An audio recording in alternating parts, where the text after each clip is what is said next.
नमस्कार। आज कुछ अलग विषय पर बात कर रहा हूँ। प्राचीन भारतीय परंपरा अनेक शास्त्रों की एक समृद्ध परंपरा है। वृक्षायुर्वेद ऐसे ही एक परंपरा का शास्त्र है। अब ऐसा है कि परंपरा के अनेक विषय काल के ओघ में लुप्त हो गए अथवा नगण्य हो गए। उसकी पठन परंपरा नहीं रही, पाठन परंपरा नहीं रही। व्यवहार शायद चल रहा होता यहाँ, पर उसको एक मान्यता नहीं थी। समाज मान्यता भी नहीं थी, राज मान्यता भी नहीं थी। कारण अनेक हो सकते हैं इसके। जो हो रहा था तो वो हो रहा था, पर अब कुछ ऐसा एक उज्जवल भविष्य दिखाई दे रहा है कि भारतीय शास्त्रों की एक अध्ययन करने की इच्छा भारतीयों के भी और पाश्चात्यों के मन में भी आ रही है। भारत की गौरवशाली परंपरा का अध्ययन या कम से कम उसको समझ लेना, इसकी भी ज़रूरत अभी बहुत सारे लोगों को पड़ती है। उसके अनुरूप प्रयत्न होते हैं। तो ऐसा ही एक शास्त्र है वृक्षायुर्वेद। तो उसका परिचय आज हम कर लेंगे। अब वृक्षायुर्वेद जो नाम दिया है उसका कारण यह है कि जैसे आयुर्वेद जिसको हम कहते हैं, हम पढ़ते हैं, उसमें ज़्यादातर मनुष्यों के, जैसे कहा है हिताहितम सुखम दुखम आयुष्य हिताहितम मानंच तच्चे अतरोक्तम आयुर्वेदस्थ उच्यते। ऐसे ही जब वृक्षों की बारे में जानकारी दी जिसमें है, उसको संक्षेप से वृक्षायुर्वेद कहा गया है। इसके दो विशेष ग्रंथ जाने जाते हैं। एक है सुरपालकृत वृक्षायुर्वेद और दूसरा बहुप्रचलित ग्रंथ है उपवन विनोद। अभी ये उपवन विनोद जो है वो एक बृहत संहिता का नाम का एक ज्ञानकोश है और उस ज्ञानकोश का एक संक्षेप मात्र है, उसमें का एक अंश है। तो जिसको कहा जाए कि वृक्षायुर्वेद का ग्रंथ या वृक्षायुर्वेद की संहिता, तो ऐसे ये दो ही प्रायः उपलब्ध है। वैसे छुटपुट उल्लेख इतर तरह भी मिलते हैं, पुराणों में कई आते हैं, पुराणों के पहले भी आते हैं, लेकिन जिसकी मान्यता है तो ऐसे ये दो ग्रंथ है या संहिता है। अभी उनमें ज़्यादा भेद नहीं है, यानी कि सुरपालाद वृक्षायुर्वेद, सुरपालकृत वृक्षायुर्वेद और बृहत संहिता में उपलब्ध उपवन विनोद संहिता, इसमें ज़्यादा भेद नहीं है। श्लोकों का एक थोड़ा बहुत कम ज़्यादा, लेकिन लगभग 90 या उससे भी ज़्यादा प्रतिशत श्लोक समान ही है। कुछ एक दो इधर उधर ज़्यादा कम ज़्यादा थोड़े अलग नहीं है। बहुत पूर्व काल से ही, यानी कि स्वातंत्र्य पूर्व काल से ही प्रोफेसर डॉक्टर गिरिजा प्रसन्न मुजुमदार हो या आयुर्वेद के एक दत्तो बल्लाळ बोरकर जी हो, ऐसे महानुभावों ने इस परंपरा पर कुछ ना कुछ लिखन किया था। गिरिजा प्रसन्न मुजुमदार बंगाल के विद्वान थे, तो उन्होंने इसका एक अंग्रेजी भाषांतर, उस पर नोट्स लिखे थे। दत्तो बल्लाळ बोरकर जी आयुर्वेद वाले महाराष्ट्र के लोग जानते हैं, बहुत सारे संहिताओं का भाषांतर उन्होंने किया है। तो ऐसे महानुभावों ने कुछ काम किया था। अभी अभी अगर एक 20-25 साल के अंतर में देखा जाए तो नलिनी ताई साधले जी है, हैदराबाद की है। उन्होंने कुछ सुरपालाज वृक्षायुर्वेद पर काम किया है, उसका भाषांतर किया है, उस पर नोट्स लिखे हैं। बड़ा अच्छा काम है। इसके रामचंद्र राव जी है, उन्होंने कुछ एडिटिंग किया है, खुद ने कुछ ज़्यादा लिखा नहीं, लेकिन गिरिजा प्रसन्न मुजुमदार जो महोदय ने काम किया उसका कुछ स्वल्प एडिटिंग किया है। और 1996 में 95-96 में मैंने ही एक उपवन विनोद की चिकित्सक आवृत्ति बनाने का काम एक 7-8 मैन्युस्क्रिप्ट्स और उपलब्ध संहिताओं को लेकर ऐसे एक उसकी चिकित्सक संहिता बनाने का, उस पर आयुर्वेदीय टिप्पणी और भाषांतर, ऐसा काम मैंने किया था। टिळक महाराष्ट्र विद्यापीठ में मैंने वो प्रबंध मेरा मान्य हुआ, मुझे एमफिल संस्कृत की एक पदवी मिल गई। उसके बाद ऐसे ही वो कुछ काम थोड़ा बहुत लोग करते रहे। जर्मनी में एक राहुल पीटर दास महोदय है, उन्होंने जर्मन भाषा में इसका भाषांतर तथा टिप्पणी, ये बहुत ही अच्छा काम किया है। लेकिन जर्मन भाषा में है तो भारतीय लोगों को ज़्यादातर उसका आकलन नहीं होता है, मुझे भी नहीं होता। लेकिन कुछ मैंने थोड़े जर्मन के विद्वानों से बातचीत करके थोड़ा समझ लिया था कि क्या है, इसमें लिखा क्या है। अभी संस्थात्मक पात्र लेवल पर देखा जाए तो बंगलोर में एक संस्था है, उसका पहले का नाम था लोक स्वास्थ्य परंपरा संवर्धन समिति, FRLST भी बोलते थे उनको, उनका ही नाम था। अब वो एक ओपन यूनिवर्सिटी बन गई है शायद, या डीम्ड यूनिवर्सिटी बन गई है, थोड़ा नामकरण बदल हुआ है। उन्होंने कुछ प्राथमिक ऐसे प्रयोग किए थे, प्रात्यक्षिक प्रयोग किए थे, और उन्होंने कुछ मोनोग्राम भी पब्लिश किए थे संस्थात्मक पात्र लेवल पर। तो ज़रा इसमें क्या क्या आया है उसकी थोड़ी जानकारी लेते हैं। तो ये उपवन विनोद हो या सुरपालकृत वृक्षायुर्वेद हो, इसमें 14 अधिकरण आए हैं, 1 2 3 4 ऐसे 14 अधिकरण आए। तो पहला अधिकरण जो है उसका नाम है वृक्ष महिमा। इसमें वृक्ष की उपज बढ़ाने के कुछ महात्म्य बता दिया है। अब ऐसा था कि भारतीय संस्कृति की अपनी एक मान्यता है, अपना एक परिचय है। तो इसमें लोगों को समझाने के लिए सभी बातें शास्त्रीय भाषा में नहीं कही जाती। तो कुछ संत हो या शास्त्रज्ञ हो, वो उसका चिंतन करते हैं, लेकिन सामान्य जनों के आचरण में आने के लिए उनको कुछ अलग ढंग से पेश करते हैं। तो इसी प्रकार ये जो वृक्षायुर्वेद वृक्ष महिमा जो है वो उन्होंने एक पाप पुण्य का आधार लेकर प्रस्तुत की है। जैसे कि यावत दिनानि तुलसी रोपिता यद्गृहे वसेत, या अश्वत्थमेकम पिचुमंदमेकम, ऐसे कुछ रोपण कोई करता है तो उसको क्या फल प्राप्त होता है, जितने दिन तुलसी आपके घर में लगती है। तो ये सब बातें हैं। अभी इसमें तो शास्त्र है, लेकिन उसका शास्त्र सामान्य लोगों को समझ में नहीं आता, ज़रूरत भी नहीं है। लेकिन वो आचरण करने के लिए कुछ ना कुछ प्रमाण होना चाहिए, इसलिए ये बातें बताई गई हैं। दूसरा जो है निवासासन्न तरु शुभाशुभ लक्षणानि, यानी घर के नज़दीक कौन कौन से पेड़ लगाए जाए। अब ये पाप पुण्य में नहीं कही है, उसका एक तर्क दिया है। जैसे कि ये वृक्ष आप लगाए, ज्ञेया कंटकिनो रिपुभयदः क्षीरिणो अर्थनाशाय।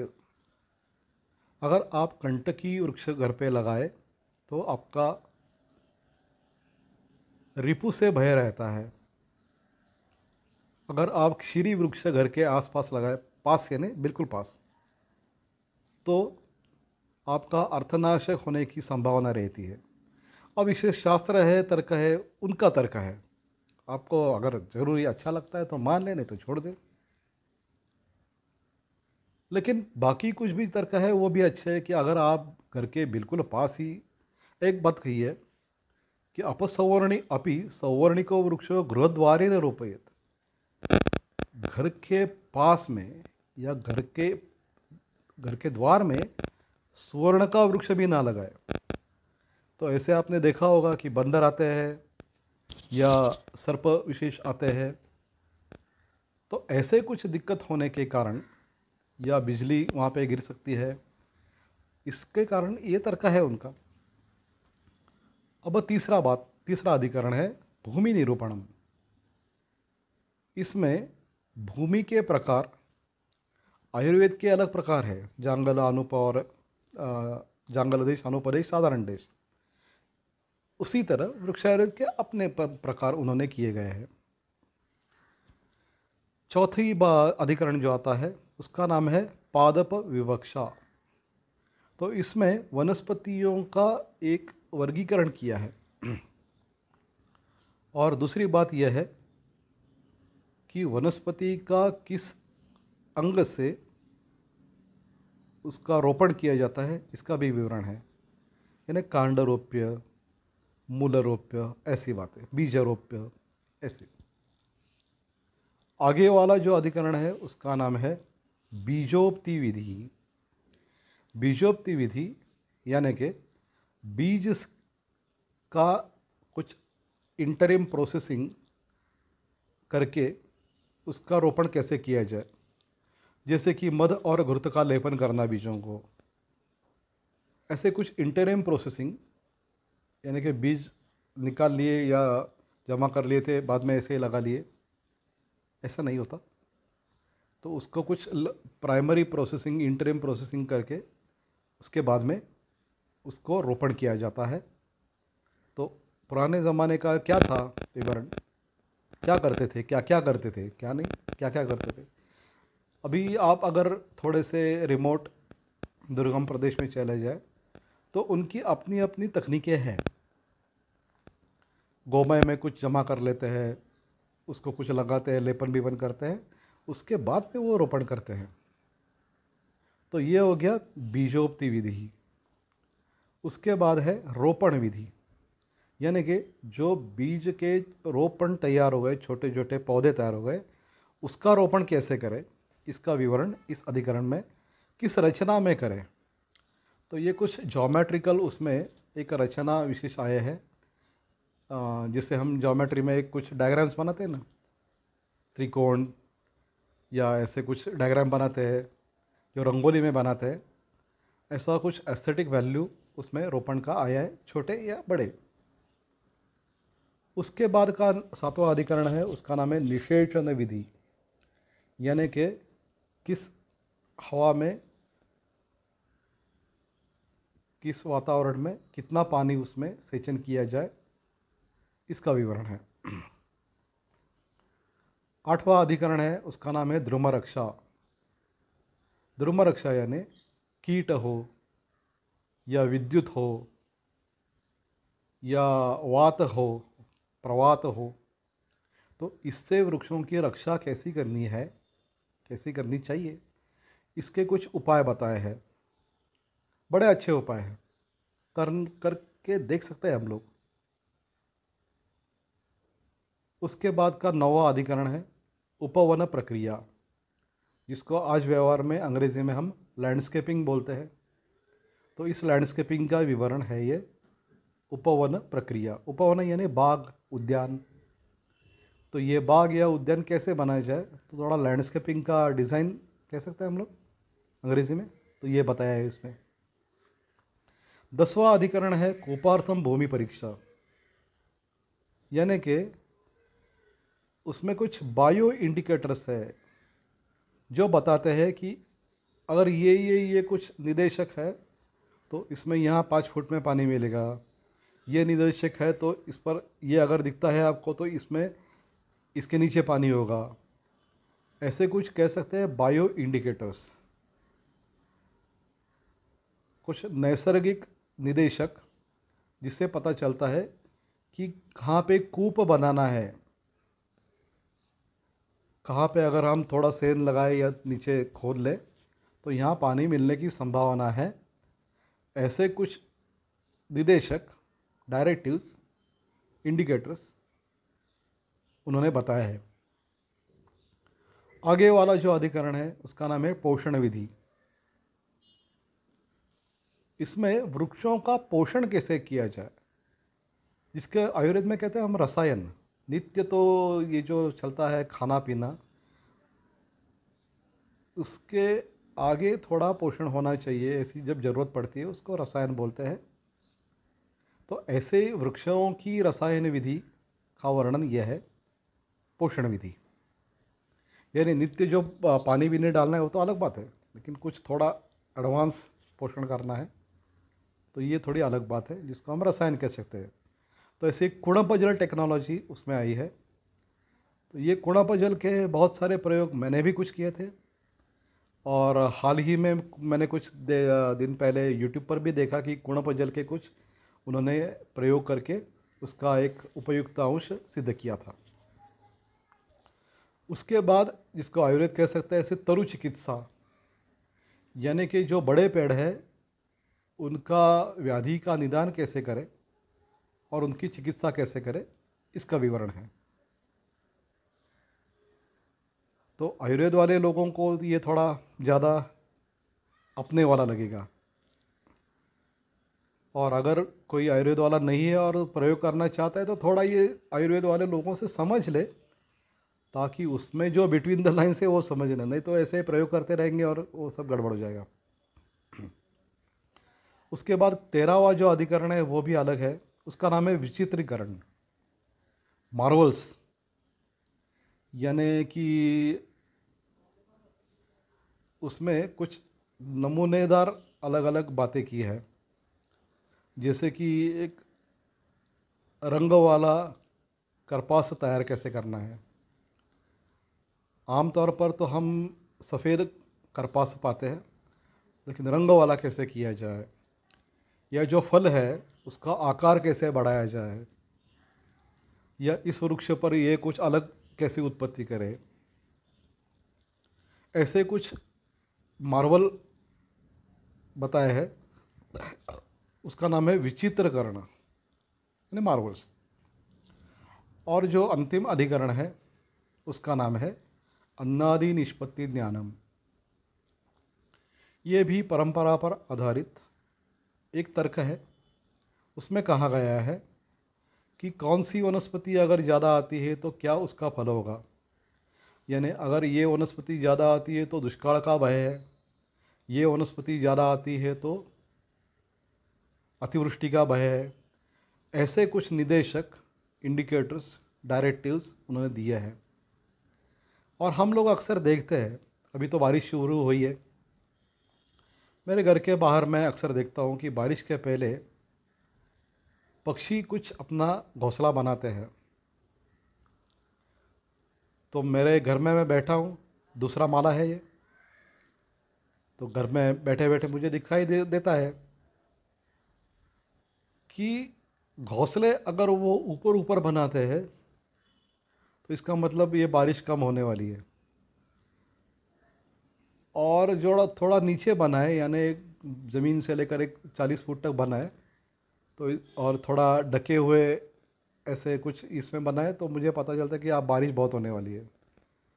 अभी ये इसमें उनका एक अलग, पक्षियों का अलग तर्क होगा। वैसे ही ये थोड़ा सा है कि अन्नादि निष्पत्ति ज्ञानम, अगर ये ज़्यादा बनता है तो इसका मतलब दुष्काल का भय है, ये ज़्यादा बनता है तो इसका मतलब अतिवृष्टि का भय है।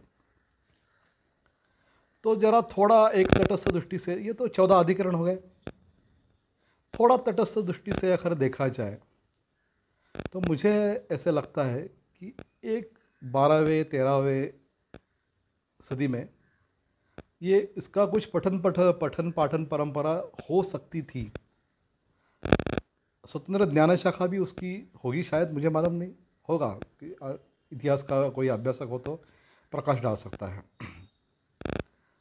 पर परकीय आक्रमणों के कारण हो या अंग्रेजी आक्रमण का कारण हो, ये सब एक ज्ञान शाखा लुप्त हो गई। अब अगर हम ऐसा चाहते हैं कि चलो ये ज्ञान शाखा का एक जीर्णोद्धार करें, इसको वापस लाना है, तो आज के दिन में इसको कैसे देख सकते हैं, इसका भी चिंतन थोड़ा होना जरूरी है। तो पहले मुझे लगता है कि इसका एक एक अच्छी क्रिटिकल एडिशन बननी चाहिए। उपवन विनोद की तो मैंने बनाई है, फिर भी अगर कोई चाहता है कि थोड़े और मैन्युस्क्रिप्ट जमा कर ले, उसके बाद मैंने जो एडिटिंग किया है उसका भी अच्छा एडिटिंग करे, स्वागत है। इन दोनों का एक तुलनात्मक अध्ययन ये भी थोड़ा अच्छा हो सकता है, और ये एक बार पूरा हो जाए तो उसके बाद उसमें से जो कुछ प्रैक्टिकल है, यानी कि पहला सैद्धांतिक भाग का अध्ययन और उसके बाद उसमें जो प्रात्यक्षिक भाग आए, जैसे तरु चिकित्सा हो या कोड़ापजल हो, इसका एक थोड़ा सा सामूहिक अध्ययन हो सकता है, जिसमें अनेक विध बॉटनी के हो, केमिस्ट्री के हो, फिजिक्स के हो, एग्रीकल्चर के हो, हॉर्टिकल्चर के हो, आयुर्वेद के हो, ऐसे सब लोग इकट्ठा आकर भी ये अध्ययन कर सकते हैं।